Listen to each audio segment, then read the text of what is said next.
अस्सलाम वालेकुम दोस्तों। खामोश रात, हल्की ठंडी हवा और एक गांव जहां जिंदगी अपने मामूल पर थी, लेकिन 29 जुलाई की वो शाम हुई रट्टा सैदपुर की तारीख में हमेशा के लिए एक भयानक याद छोड़ गई। 7 साल नन्ही तस्मिया सोहेल, जिसके हाथों में अभी खिलौने सजने थे, जिसकी मुस्कुराहट घर का सुकून थी, अचानक लापता हो जाती। वालिदैन पहले घर के हर कोने में ढूंढते हैं, फिर गली कूचों में आवाजें लगाते हैं और हर तरफ एक ही आवाज गूंजती है, तस्मिया, तस्मिया, तुम कहाँ हो तस्मिया। लेकिन कोई जवाब नहीं आता। परेशानी खौफ में बदल जाती है। थाना खोई रट्टा में गुमशुदगी की रिपोर्ट दर्ज करवाई जाती है। पुलिस और अहले इलाका 3 दिन तक दिन रात ढूंढते हैं। नाला बांध में बह जाने का खदशा गालिब आ जाता है।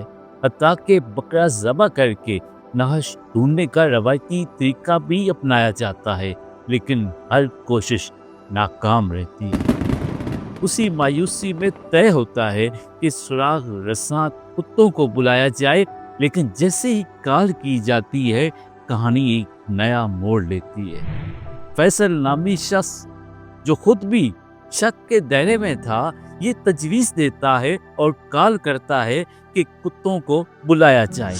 उसी घर का एक मुलाजिम, जिसका ताल्लुक पंजाब से था, सहरी के वक्त अचानक गायब हो जाता है। इत्तला पुलिस को दी जाती है, मगर वो भाग निकलता है। अगली सुबह कुत्ते भी आ जाते हैं और सीधे उसी मुलाजिम की चारपाई के गिर्द घूमते हैं। अब गांव के शकूक यकीन में बदल गए। उम्मीद की किरण जागती है कि शायद मामला सुलझ जाएगा, शायद तस्मिया अब जिंदा मिल जाएगी, शायद। लेकिन फिर एक दिल दहला देने वाली खबर आती है। नन्ही तस्मिया की मसख्तदार लाश मिल जाती है। गांव में चीखें गूंजने लगती हैं, खौफ, गुस्सा और आंखों में बेबसी, और हर तरफ इंसाफ चाहिए के नारे।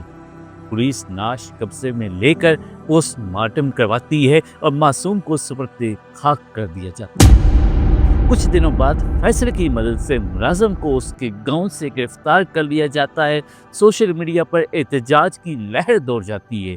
लोग सड़कों पर निकल आते हैं, एक ही मुतालबा करते हैं कि कातिल को सजा दो। इब्तदाई तफ्तीश में मुलजिम एक लज्जाखेज एतराफ करता है। चॉकलेट का लालच देकर मासूम को बेला कर ले आता हूँ। जब वो चीखने लगती है तो उसका मुंह बंद कर देता हूँ, यहाँ तक कि वो दम तोड़ देती है। फिर वो कहता है कि फिर नाश को मकई के खेत में फेंक देता हूँ और जूते अलग सिमतों में फेंक जाता हूँ ताकि लोग गुमराह हो जाएं।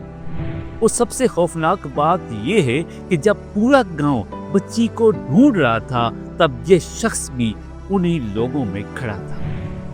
पुलिस उसकी निशानदेही पर कपड़े, जूते और बाकी सबूत बरामद करती है। ये केस मजबूत होता है, मगर कहानी एक बार फिर पेचीदा होती है। सोशल मीडिया पर पुलिस की प्रेस कॉन्फ्रेंस की अफवाहें, बयानात की तरदीदें और मुख्तलिफ राय अवाम के शकूक बढ़ा देती है। दबाव बढ़ने लगता है। इस दबाव के तहत आईजी आज़ाद कश्मीर एक नई तफ्तीशी टीम तश्कील देते हैं। दहशत गर्दी की दफात भी शामिल कर दी जाती हैं। फोरेंसिक रिपोर्ट का इंतजार अभी है, मगर एक उम्मीद जिंदा है कि तस्मिया के खून का एक एक कतरा इंसाफ पाएगा। ये मुजरम कानून की गिरफ्त से नहीं बच सकेगा, और हम सब एक ही दुआ करते हैं, अल्लाह उस नन्ही कली को जन्नत के बागों में जगह दे और उसके कातिल को दुनिया और आखिरत में बदतरीन सजा मिले, और इबरत हासिल हो कि लोग इस किस्म का कदम न उठाएं, इन मासूम कलियों को न दबोचें। अभी आपसे इजाज़त चाहूँगा इस दुआ के साथ कि आइंदा हमारे पाकिस्तान में ऐसा कोई वाक़या रुन्मा ना हो जिसके सुनने से दिल उदास और आंखें नम हो जाएं। मेरे चैनल को सब्सक्राइब ज़रूर कीजिएगा। अल्लाह हाफ़िज़।